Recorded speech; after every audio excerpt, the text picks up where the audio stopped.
মঞ্চে নিয়ে যাবে। আসিয়া কান্না করে আর মালিকের কয়, মালিক ধৈর্য যেন হারায় না যায়, এই ভয়ে যেন তোমাকে ভুলিয়া না যাই। হঠাৎ দেখেন মূসা নবী হাঁটিয়া যায়। ও নবী মূসা, আপনি জানেননি আমি আসিয়ার কি হালাত? বলে হ্যাঁ শুনছি তোমার ফাঁসি হয়ে যাবে।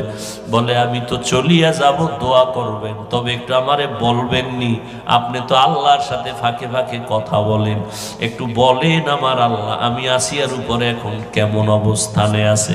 আল্লাহর নবী মূসা কয়, রে আসিয়া, আল্লাহ তোমার উপরে সব সময়ের জন্য রাজি আর খুশি হয়ে গেছে। আসিয়া এই কথা শুই না আসমানে দুইটা হাত উঠাইয়া কান্না শুরু করলেন।